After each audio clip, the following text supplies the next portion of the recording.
Vous avez envie de faire une analyse rapide de vos données et pour ça, vous voulez grouper les données et effectuer différents calculs dans vos colonnes de données. Comme par exemple, vous voudriez être en mesure d'aller chercher vos données de résultats d'examen par examen et être capable de grouper l'information et obtenir la moyenne des résultats. Par exemple, la fonction group by, grouper.par dans Excel va vous permettre de faire ça. Donc, ça va grouper les données à un niveau supérieur, puis on va être en mesure de faire un résumé de nos données à partir de ce groupement-là. Avant d'aller plus loin, sachez que la fonction grouper par existe présentement dans la version Office 365 et elle est apparue là, tout récemment là, en la fin 2024. Donc, regardons ensemble les différents paramètres à utiliser dans cette fonction-là. Mais tout d'abord, regardons les données avec lesquelles on va travailler pour faire les différents exemples. Donc, j'ai une table de données ici à gauche. J'ai remarqué que les données sont vraiment formatées sous format tableau dans Excel. Donc, si vous n'avez pas encore regardé cette option-là dans Excel, c'est le temps. Allez vous informer comment ça fonctionne. Il y a le menu Accueil et vous avez pas la mise en forme conditionnelle, mais les mettre sous en forme tableau ici, où vous pouvez, dans le fond, choisir le format que vous voulez. L'important, c'est pas tant le format qui va s'afficher, mais plutôt qu'une fois que ça c'est fait, vous allez avoir une table qui est créée dans Excel qui peut être nommée. Donc, remarquez ici que moi, mon tableau s'appelle Résultats. Le gros avantage d'avoir mis mes données comme ça sous forme de tableau, c'est que du moment où je vais ajouter de nouvelles informations dans mon tableau, le tout va se répercuter automatiquement dans la fonction grouper.par. Donc ici, ce que moi je veux faire en premier, ce que je veux vous montrer, c'est qu'on est en mesure de grouper l'information. Donc ici, j'ai mes années d'examen. Donc à chaque année, j'ai des examens qui sont produits. J'ai des résultats à ces examens-là. Donc, j'ai la colonne résultats ici qui me donne le résultat et j'ai des reprises qui sont effectuées. Donc, j'ai le résultat également de la reprise d'examen. Et remarquez que j'ai différents examens qui sont nommés par numéro en fait ici. Donc, présentement, j'en ai 7. Donc, comme j'ai plusieurs personnes qui remplissent ces examens-là, je veux être capable d'aller chercher la moyenne de chacun des examens. Donc, grouper par va me permettre de faire ça. Donc, je vais tout simplement reproduire ici l'information et utiliser la fonction grouper par. Et là, remarquez que j'ai différents paramètres à rentrer, mais que seulement les 3 premiers sont obligatoires. Donc, j'ai Row Fields, qui est le premier. C'est celui-là, dans le fond, j'indique l'information. Je veux la grouper selon quelle information. Donc, dans mon cas, je veux grouper par examen.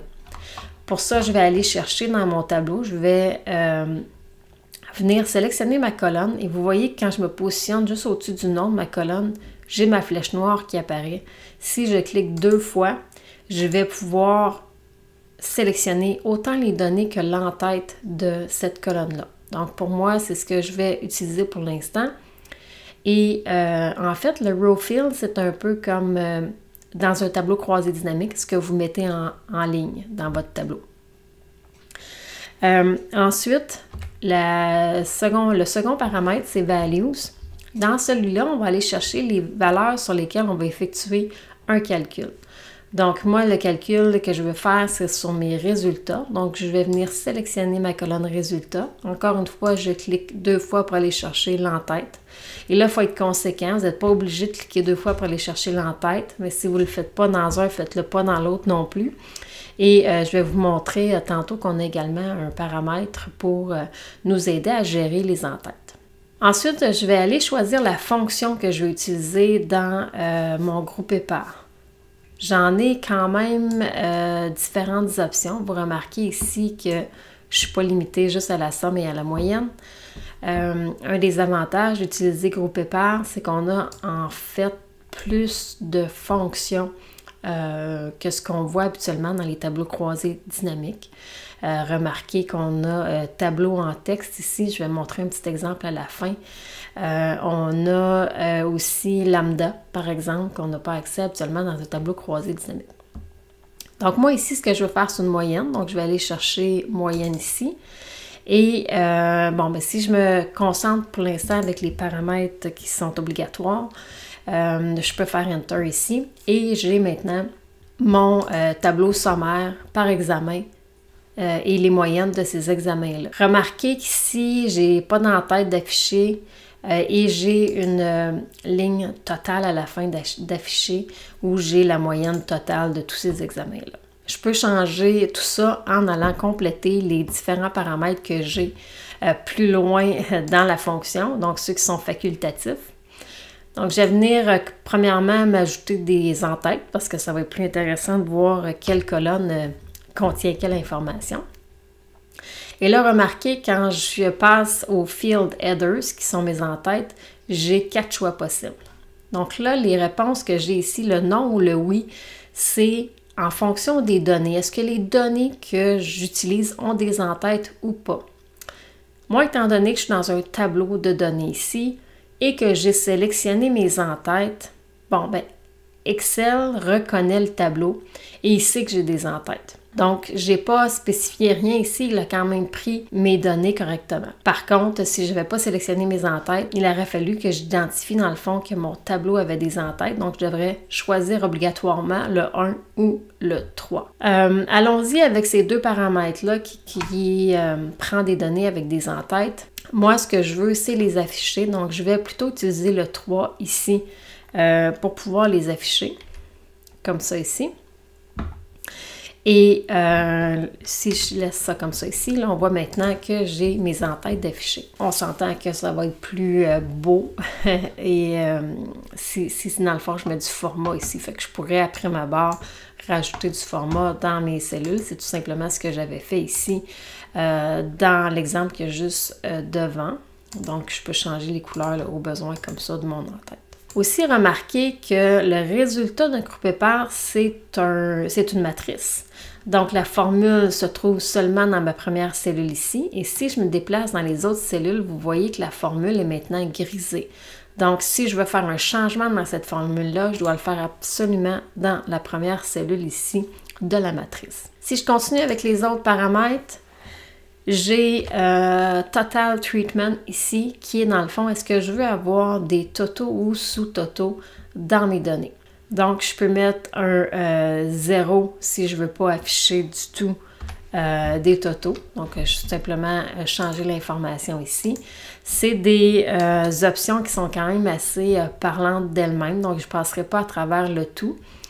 Sachez par contre que si vous voulez travailler avec des sous-totaux, si par exemple ici je mets un 2 pour des sous-totaux, oups, parce que j'ai, je vais juste remettre les paramètres ici, parce que je n'ai seulement qu'une colonne ici de données groupées, j'ai pas de sous-totaux, ça ne fait pas de sens de rajouter des sous-totaux. Donc, il faut avoir au moins 2 colonnes ici dans le premier paramètre qui est Row Fields pour pouvoir utiliser les sous-totaux.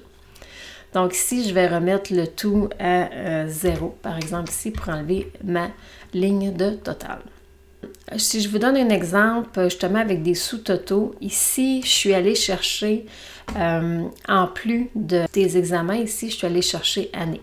Là, quand on travaille avec des tableaux et j'ai ici année, 2 points, examen, c'est que ça va prendre tout ce qu'il y a entre année et examen. Donc, on voit ici en bleu, là, si j'ai sélectionné année et examen.